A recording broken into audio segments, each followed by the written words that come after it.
So the next one will be in June.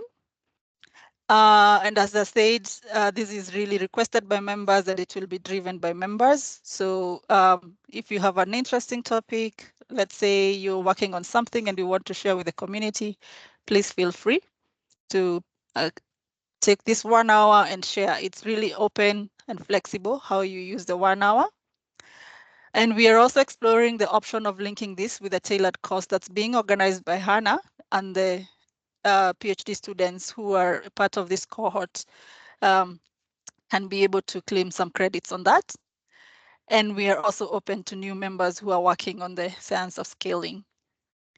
So for today, here is the agenda. We'll have a brief welcome, and then Hannah will talk a little bit about the tailored course, and Mark will talk about literature reviews, and we'll have a Q&A session.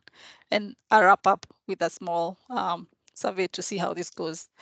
I will stop sharing my screen now and see what people have said about the introduction. So yeah, Besta says he's a data scientist and pushing to have work done is one of his superpowers.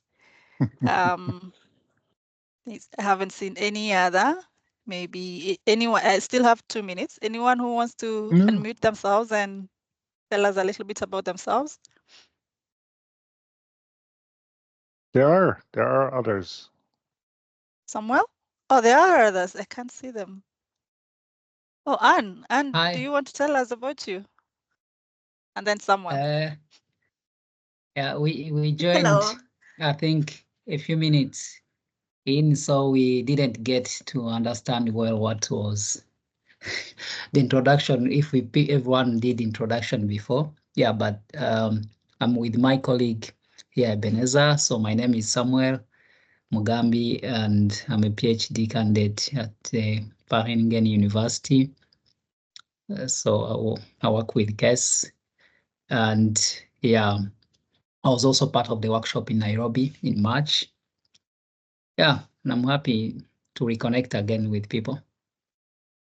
My friend can also introduce. Yes, I am Ebenezer. I've also started a PhD on the science of schooling projects. I'm working with Prof. Case and Mark here, vice supervisor. And yeah, nice meeting you all. I was in Kenya also last month for the science of schooling retreat. So happy to reconnect again, and actually happy to see that the suggestions are being taken on, and we've started working on them. Thanks, Samuel and Ebenezer. Yeah, great to see you all.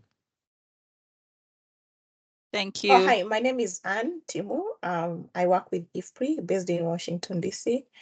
I'm an associate research fellow. The last time I was in Ethiopia, I was able to meet Mark and Esther and Besta, and nice to meet the others here, and hope we'll reconnect in Nairobi soon. Thank you. Thanks, Anne. I think I'm almost out of time. Who else really wants to go? Edwin? Yeah, thank you. My name is Edwin Kangede. I'm an innovation and scaling specialist. I work with different CGR centers, supporting them on innovation and scaling. But most of my time is with Portfolio Performance Unit, the system office, still on innovation and scaling. And nice to meet all of you. I think I've met almost everyone, but nice to meet the new faces. Thank you, Edwin. We'll hear from Million, and then I give the floor to Hannah because everyone else then will be talking. Million, do you want to say hi to us and who you are?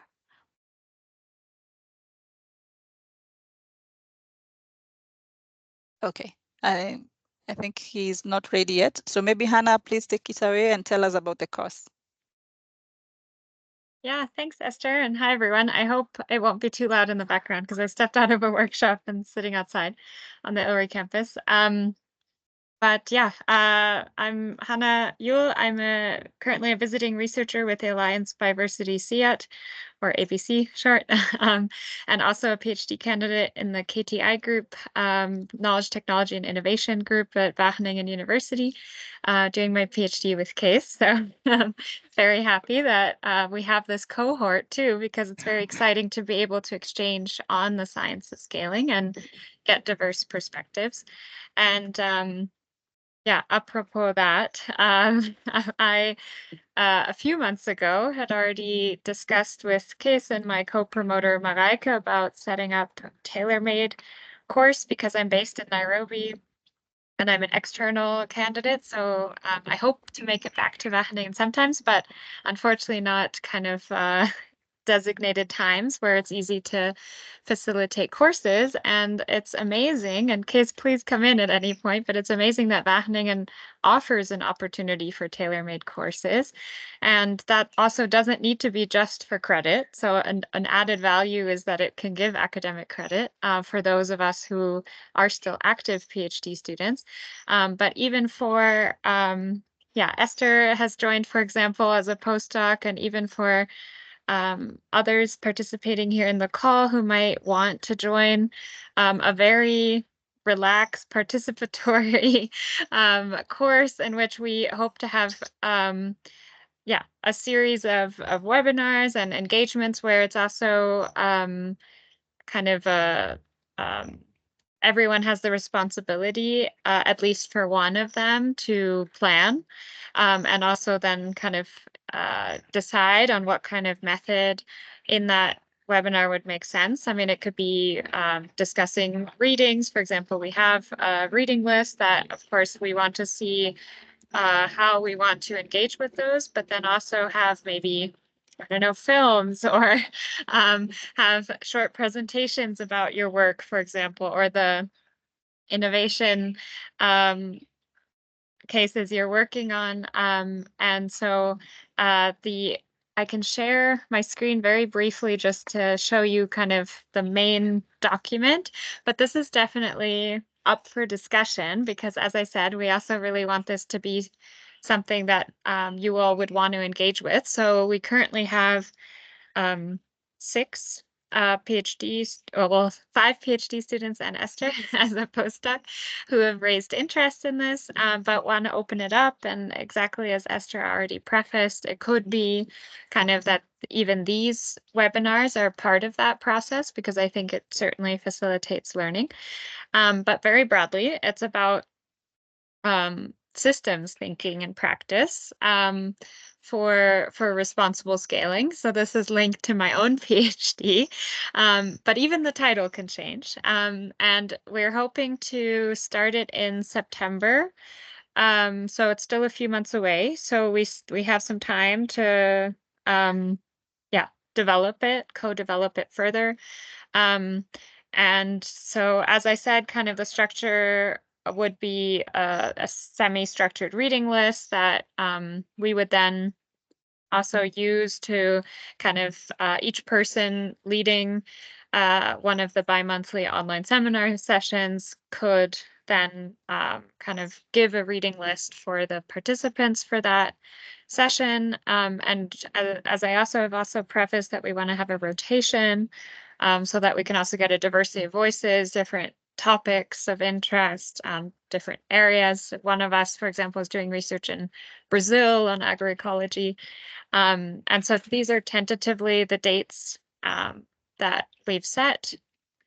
And I've put in some examples that we could do. And since it's planned bi-monthly, that would also be something that we could discuss these webinars if they're monthly, for example. I can stop sharing, that these would fit in to that course. So anyway, so if any of you are interested, oh, thank you, Esther, for sharing in the chat. So if any of you are interested, please reach out to me and we can engage with the larger group on how we want to structure it and organize topics, etc. So feel free to comment in this document directly or reach out. So yeah, if you have any questions now, you're welcome to ask them. Or in case if you have any inputs on the structure of how Wageningen goes about accrediting these courses, but we did already get it registered, which is fantastic. So yeah, I would end there and open it up for questions, or we can move on to the next session and contact me later. Thanks, Thank Hannah. Case, do you want to say anything, and maybe also tell us, for those who don't know you, who you are?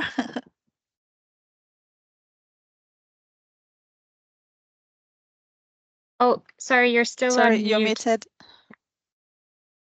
Yeah, I'm Kees Leeuwens, Wageningen University, and I already introduced myself in the chat, I think, with my passions and everything.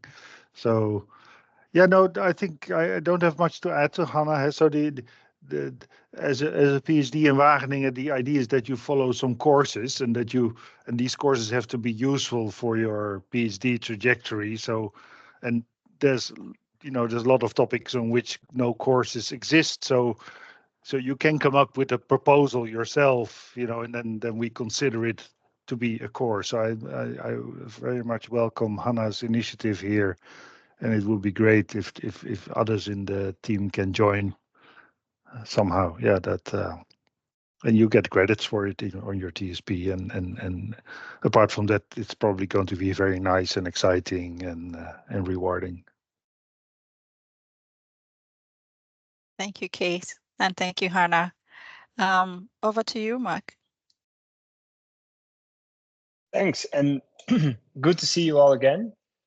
I prepared a few slides on literature review. It was a topic that we talked about quite a bit in the retreat.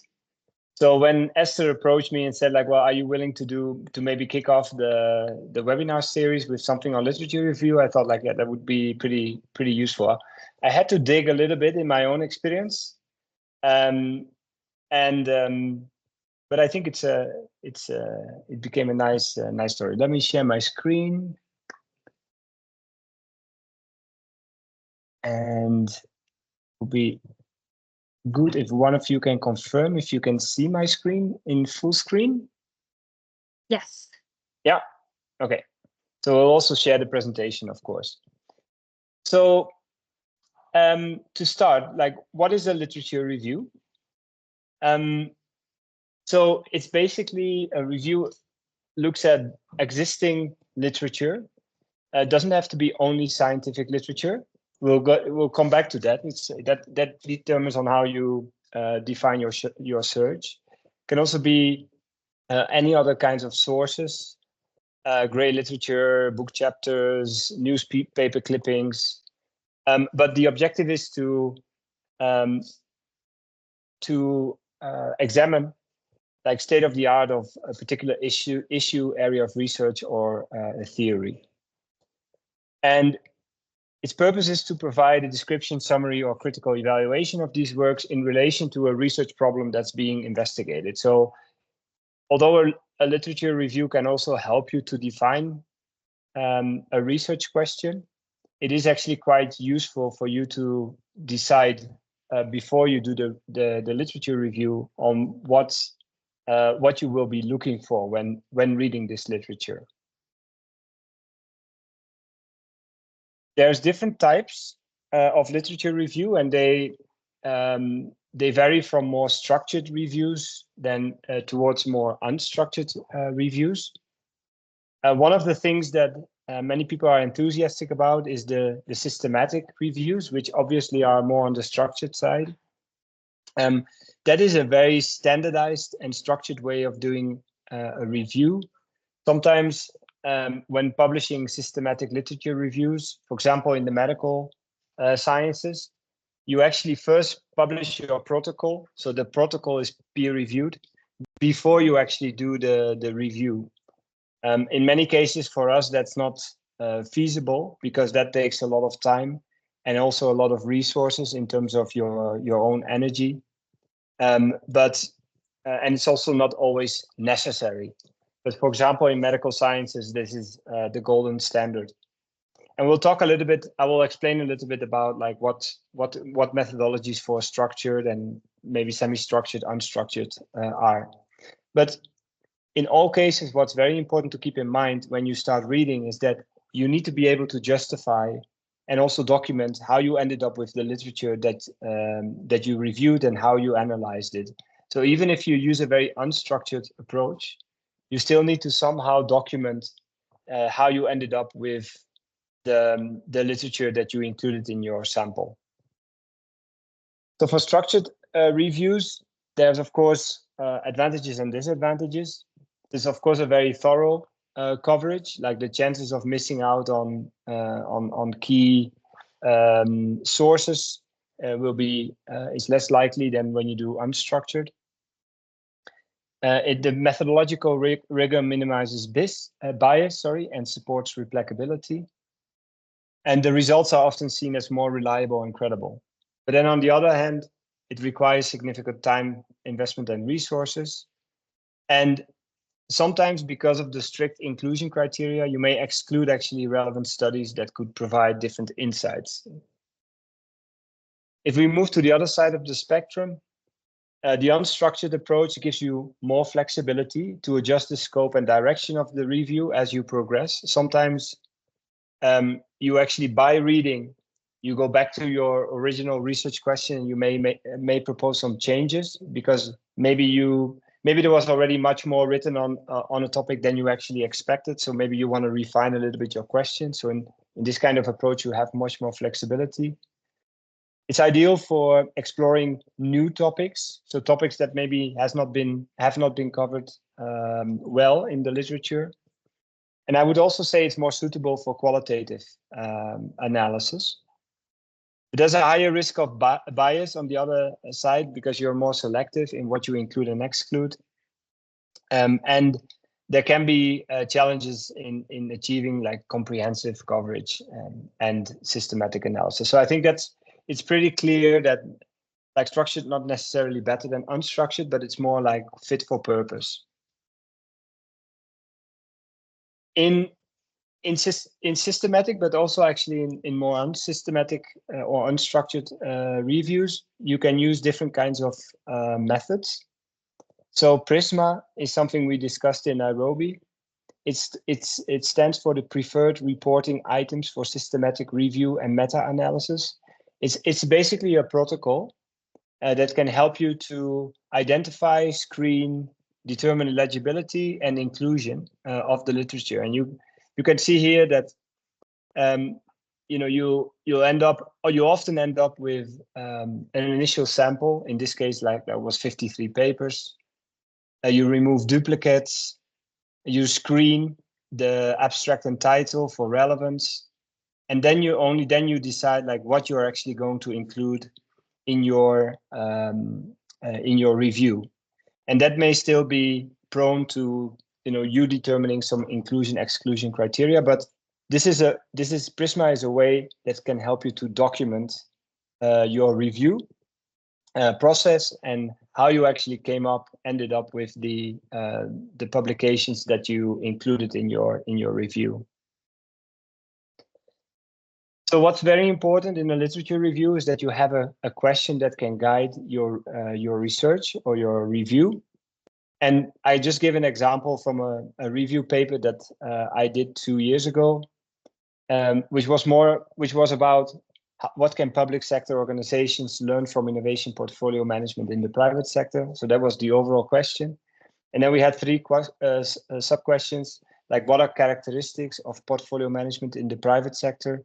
What are success factors and what are the challenges? So I will explain later like how we operationalize these sub-questions to then actually look at the literature with those kinds of questions in mind. If you don't have those questions in mind, you may read 10 papers, but you're not really looking for something that will allow you to compare those papers and see where they overlap or where they differ. So in a literature search that's maybe a little bit more structured, you'll think about inclusive search terms. So building on the example that I gave on the previous slides, let's say like if you want to learn from private sector approaches to innovation portfolio management, you will not just go to any database or Google Scholar or search any other search engine and write public sector, because you know that maybe in some papers, they don't refer specifically to private sector, but they may refer to business, they may refer to commercial sector, they may refer to enterprises. So you have to somehow operationalize your key concepts or key search terms to make sure that you also capture those papers that don't refer to the private sector, but they refer to the business. You know, the content of what they will describe will still be relevant for your research. That doesn't change just because they use a different terminology or concepts. The same for innovation portfolio management. You may also want to include in your search innovation project management, stage gating, or other kinds of related concepts. And that sometimes requires a little bit of pre-work to come up with these kinds of operational search terms. And once you've done that, you have to determine your where you are going to search. So nowadays, obviously, like we use the computer and we use the internet, but there's still a lot of like things we can decide from. We can focus more on more scientific databases like Web of Science or Scopus. There's others, of course. We can also open it up a little bit. Like if you look at Google Scholar, you will not just have scientific publications. You also probably have gray literature. And you can even go more broadly. You can even go and look at what Google comes up with. And then you will probably also get like newspaper clippings and all kinds of other gray literature. Again, like it depends a little bit on what you want to study. And you have to think about that, and you need to be able to justify that. So one advice is organize your literature in reference software. So if you make these initial searches and you extract literature, make sure that you create dedicated EndNote libraries so that you can always track back and say like, oh, okay, on 23rd of April, I extracted these 512 papers using these kinds of search terms, because somewhere in the publication process, you may want to or need to refer to that. There, some of the literature may be behind paywall. So there's different kinds of tricks to access. So there's Sci-Hub. I hope you are aware of that. It's a pirate software, but it's very useful for accessing scientific literature if you're not linked to the university server or whatever. But of course, like preferably use the university systems, and you can also go through colleagues. So if you know that Samuel and Ebenezer, that they are in Wageningen and you need a paper and you can't get it from where you are, you can always send them an email and ask them if they are willing to download it and send it to you as a PDF. There's also less structured literature search approaches. So usually they follow like a snowball sampling. So you can start with like 3 to 5 key publications, and then basically in those publications you look at their reference or bibliography lists, and from there you can start like accessing or reading other papers. And to come up with this initial sample of 3 to 5, what sometimes is useful is you can ask experts.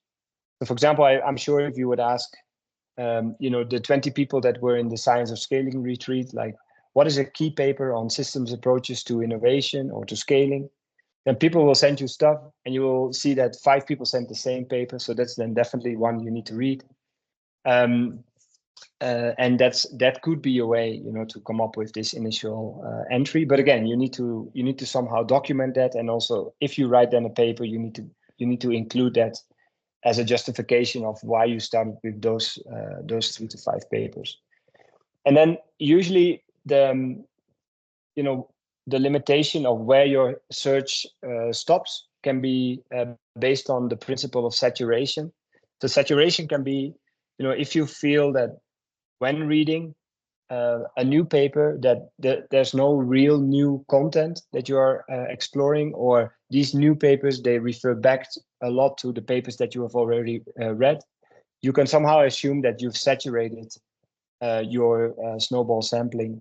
And that can be a way for you also to justify where you stop, because otherwise you will just keep on snowballing as if the as if there's no end, and that's also not useful. So what's very important, I think, especially in structured reviews, is that you are clear about your inclusion and exclusion criteria.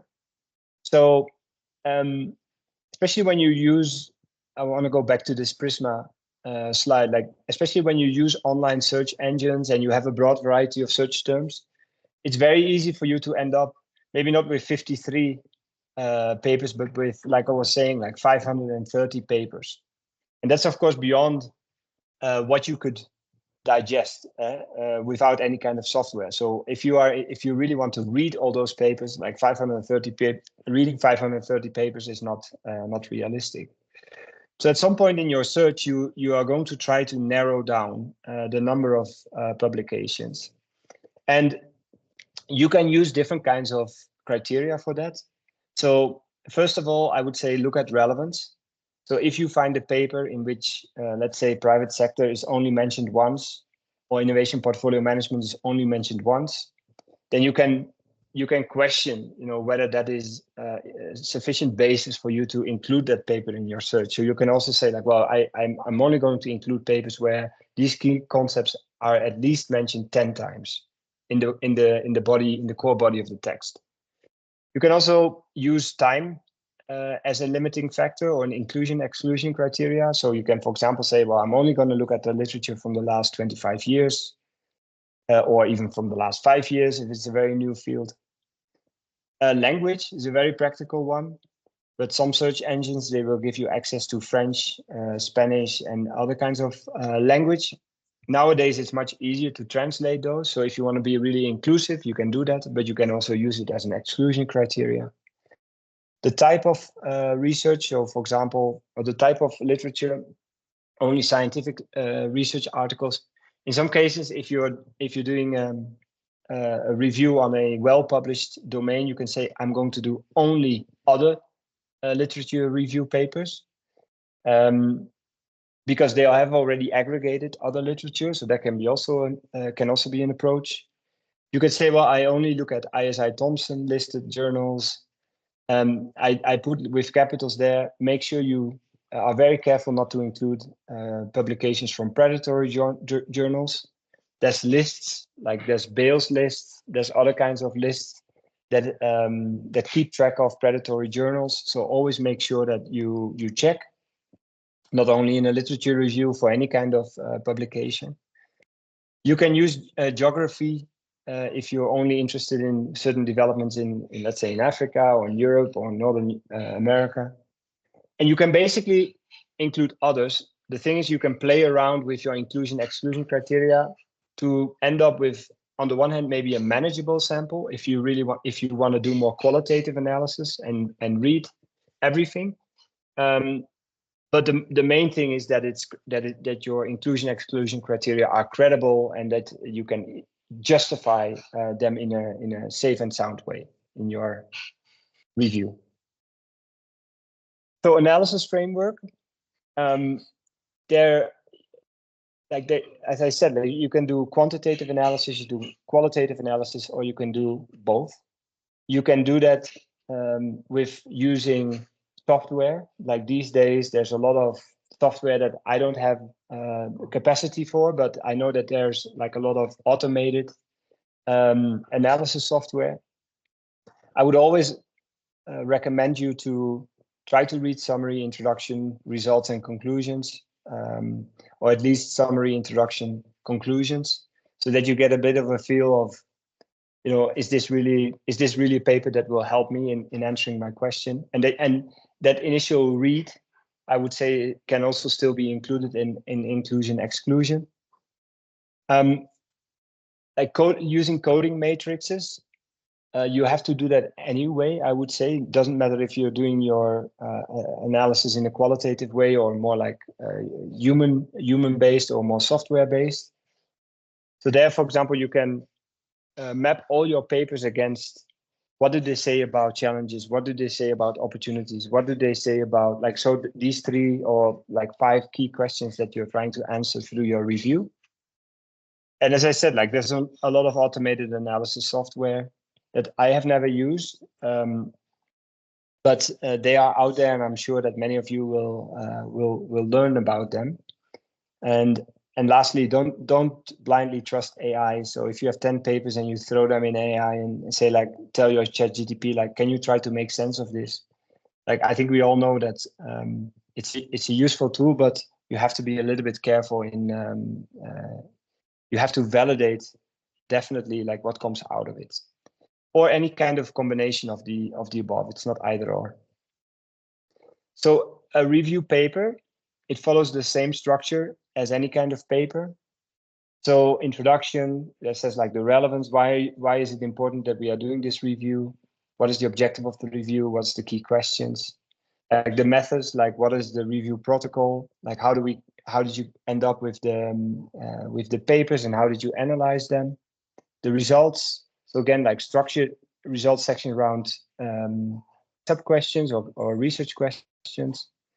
The discussion, like the insights, the usefulness of the reviews, maybe mention some of the limitations, like did it really answer those questions or not? Why? And then the relevance. And then I shared yesterday the deck with Esther, and she said, like, it would be really nice if you could show an example. So we published a review in 2014. It was the first paper of my postdoc, where we wanted to know like how systems approaches to innovation are being used in crop protection literature.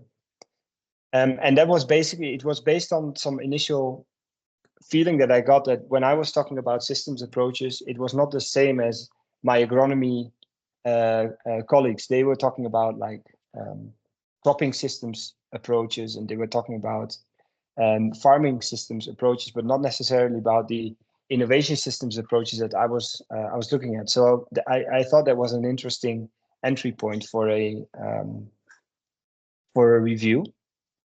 I just want to show you some key elements of the paper, and in relation to what we just spoke about. I hope this is going to be big enough. Otherwise, I'll just make it. Is this visible enough for you? Yeah, I think so. Yeah. Okay, nice. Yeah, so the first sentence of the abstract says like the objective of this paper is to explore the extent to which systems approaches to innovation are reflected in the crop protection literature and how such approaches are used. So that was really the entry point. And we, like, our frame of reference was that we know that different kinds of systems approaches exist, or approaches to agriculture innovation exist. So we distinguished 4 different approaches. So the transfer of technology, farming systems approaches, agricultural knowledge and information systems approaches, and agricultural innovation systems approaches. So what I then did is we operationalized the key concept, like I explained before. You just don't want to just look for technology transfer keywords. You want to look for technology transfer, adoption, diffusion, mass media, national agricultural research systems, yield, extension, education. So we try to look for what are some of the key terms that are often related to technology transfer approaches. For farming systems, we look at farming system, locally adapted. For agricultural knowledge and information system, we looked at the abbreviation, obviously, knowledge management, knowledge systems, ICT, information, participation, communication, learning, etc., etc. So this was our way to basically develop a coding scheme that would allow us to search for that literature in a broad way. Now we looked at like what is the overall body of crop protection publications, 82,500 more or less, and then started looking at the papers that refer to systems approaches to innovation. So our sample was 104 papers out of these 82,000. Now we plotted them, again in years, so you could see that the general body of literature, but also the technology-oriented papers and the systems-oriented papers, that they increased over time in terms of numbers.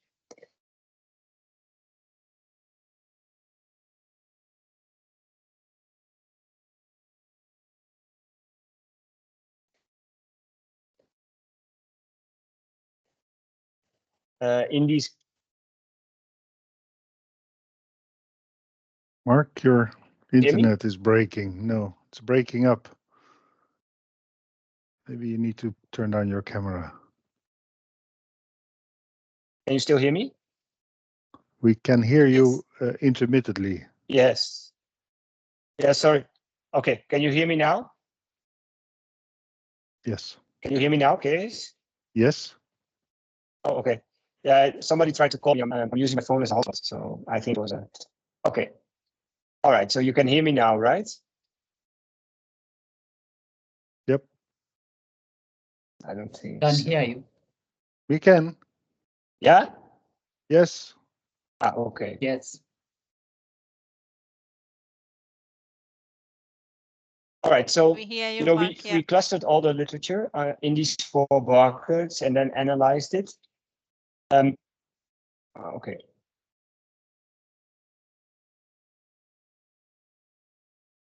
I think I need to reconnect because now it's not working properly. But we can hear you, Mark. Okay, I have the feeling that there's a big delay, but maybe it's not. It's quite okay. Yeah. Okay. Let me try to finish, and then I can stop sharing the screen, and then it will probably be better. Yeah. So what I was saying is, like, we put all the literature in these 4 analytical buckets that we had identified, and then try to look at you know, some of the major similarities and differences that we found across those different systems approaches, and how people write about it. And then obviously, like, in the end, we were coming back to our original research questions, and the conclusion was that yes, we do see that there's a lot of systems approaches to innovation, but if we look a little bit deeper, it's not so much that these are like the holistic systems approaches, but in many cases it were, for example, looking at the use of pesticides in cropping systems. And then that would still qualify as a systems approach, but not the type of systems, the holistic systems approaches that many of us are actually working on. So it was a very useful exercise. You know, we coined it as a systematic review. I think it was somehow semi-systematic. It was a little bit in between structured and unstructured. Because a lot of the work was still done manually. Like, I had massive spreadsheets, like, with all of these key concepts and all of these papers, trying to look for the for the relations and for the commonalities. But yeah, I will share this paper also with you, and you can have a look, and it can help you a little bit in terms of, like, methodology and, you know, how to keep track, how to write it up, and make sure that it's ultimately publishable. So I think I'll stop there, and we can have some time for questions. Thanks, Mark. Very good presentation, and thank you for the example. They always bring things really to perspective. We have one question from Lorraine. She asked, can you go over the coding part in this example? Her internet cut right at the point where you're talking about it, and she's curious. Yeah. Yeah, I can speak to it. I'll not share my screen again, but I will share the paper definitely. Like, it's a bit of a as I said before, like, you're trying to operationalize your key concept. So if you're looking for private sector engagement, you want to basically break that down and say, like, well, you know, engagement can mean different things. You can inform private sector, you can actually actively work with private sector, you can you can do much more participation kinds of approaches. So, like, you need to, in order not to miss out on some of these, let's say, participation or other types and like different types of engagement, that's what you need to operationalize, and that's what usually provides the basis for a coding scheme. Because if you want to learn about like what has been published about private sector engagement, you probably want to know like, okay, how is engagement operationalized? How do different people speak about engagement, etc. So that is I think really the like how coding can help you to look at the literature critically, and see, you know, like and to make sense of it.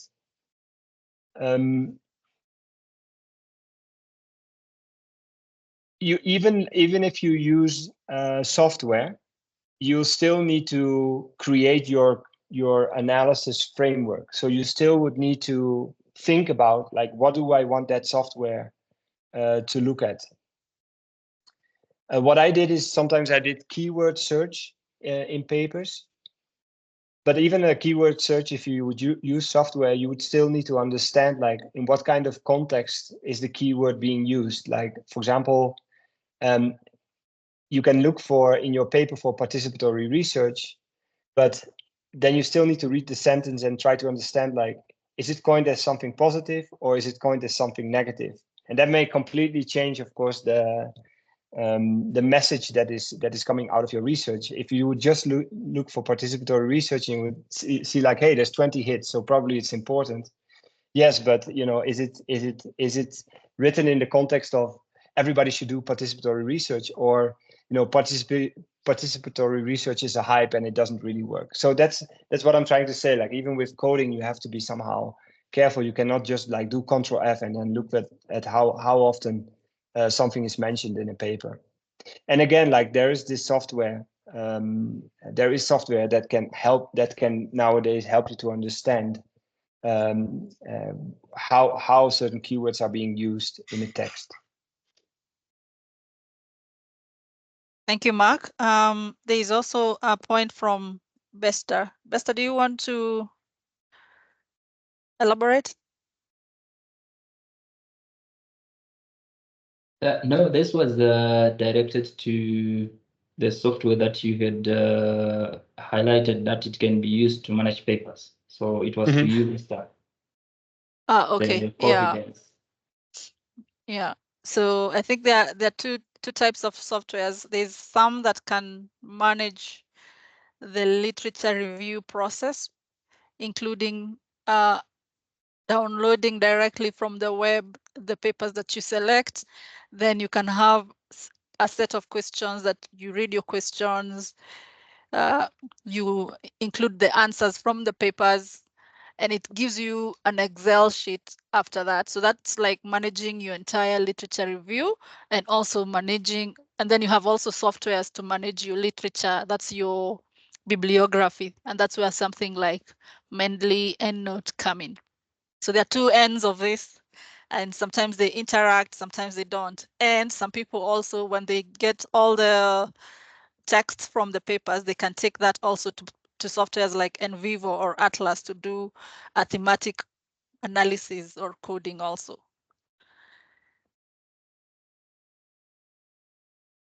Thank you, Bestado, for that also. Any other question? I see, Samuel, you have your hand raised. Please go ahead. Yeah, thanks, Marc, for the presentation. I have a question on narrowing down to a few papers, like screening what you analyze and what you don't. I feel like, as you said, you end up with thousands of papers, and I didn't understand well how you come down to 20 papers. Do you read all the abstracts? And if you continue to do it automatically, wouldn't you exclude key papers? I think I didn't get that well. Also, the terms to operationalize your key terms, like for example, the one you used, private sector, it also feels like you need to know the terms, because if you miss one, do you also document that? If you miss a key term in the operationalization, you're going now to miss miss out on some literature. Yeah, thanks. Yeah, in this paper, that the example that I gave, I remember that I actually redid the search a couple of times, because when I started reading, I was like stumbling across like key terminologies that I hadn't considered before. So then I actually redid the search, and then was looking at, okay, oh, now I got 100 papers before I only got 80, and 80 of them are duplicates, if you see what I mean. So it would give me like another 20 papers, but also there at some point, yeah, you will be saturated in terms of seeing new concepts, and also you have to be pragmatic. So then it's also a matter of, yeah, okay, you can run your search a couple of times and then start doing your analysis, and then go back like maybe 2 or 3 times, but you can't continue to do that for every small change. Like, it's also about, like, at some point it's good enough, you feel like I've covered like at least 80 or 90% of what I should get, so it won't really change the overall analysis of the review. There maybe there's some small nuance differences, but you will be confident that you've captured most of it. And I think that's also a little bit like my answer to the first question that you asked, like on inclusion exclusion criteria. It is, there is, you can use different things. Like, what you could also do is, like, I find it very useful to somehow externalize the inclusion exclusion criteria, so that it's not like you as a person, like as an individual, determining, oh, this one yes, this one no.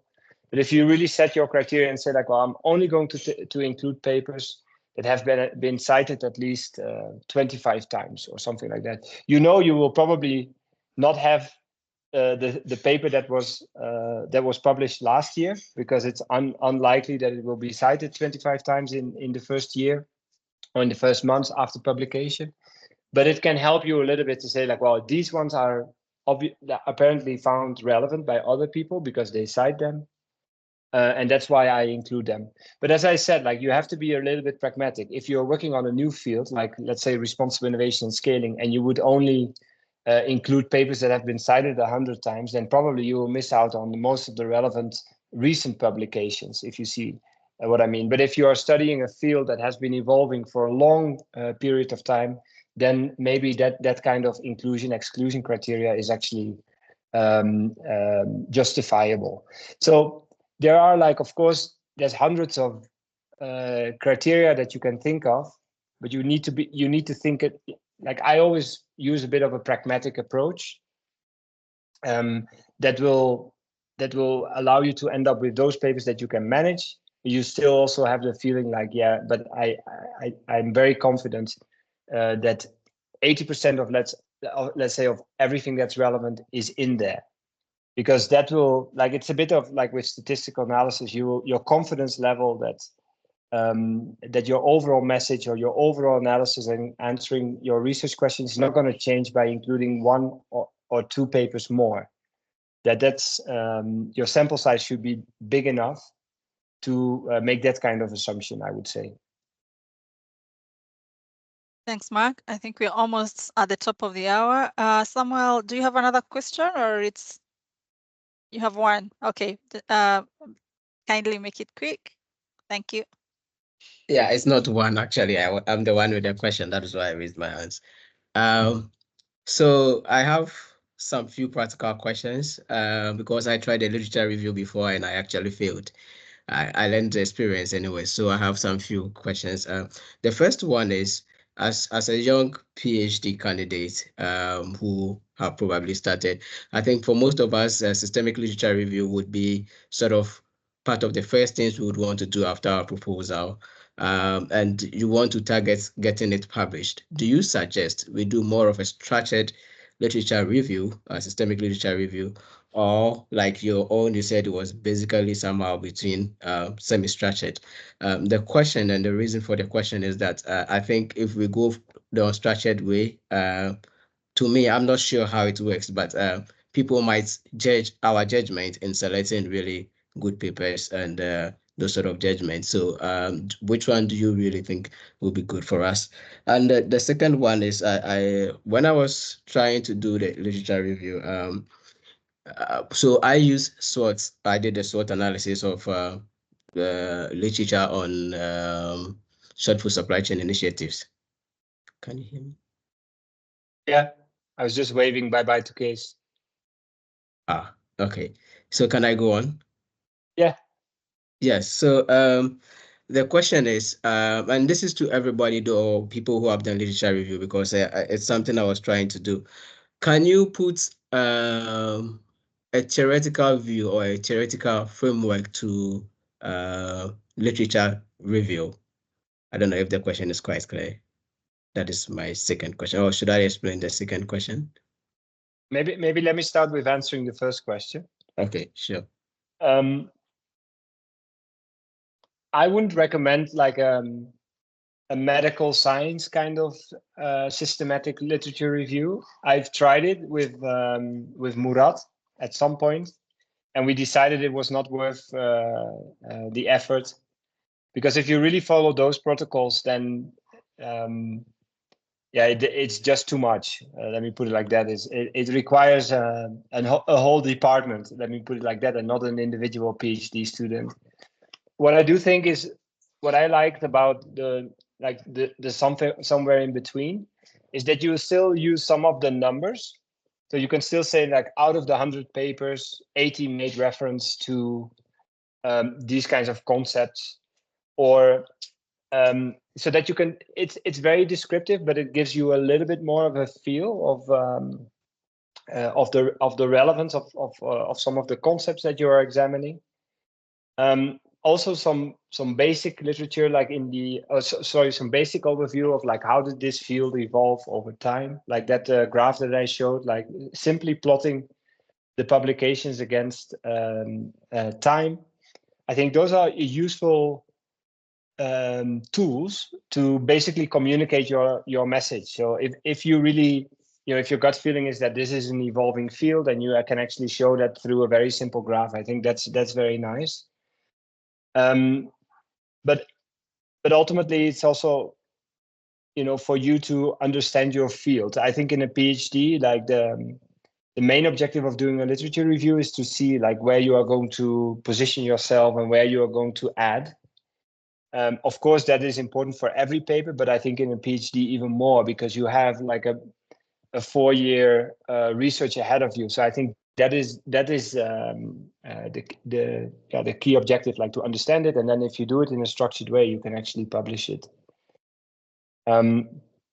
So that would be my recommendation, to do something that you're comfortable with. But as I said in the beginning, and that is very important for, I think, everybody, like make sure you document like how you. I remember, Samuel, we had that discussion like when you were still in Rwanda. Like if you randomly come across papers, that's all fine. That's how we all operate.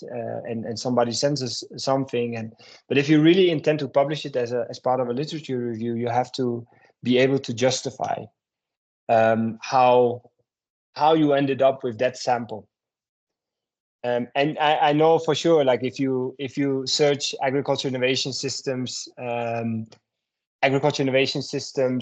CGIAR or development sector, you will always you come across some papers. So you can, again, like you can be a little bit pragmatic sometimes in your search. You will always get like some papers from Case that you had already read anyway, and that's all good, I think.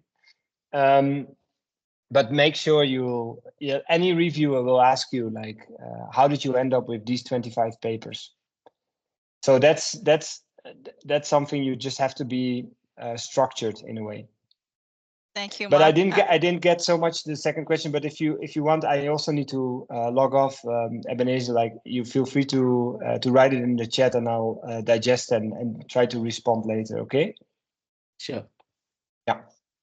Thank you, Marc, and thank you for all the questions. I think we, in the interest of time, have to wrap it up for now.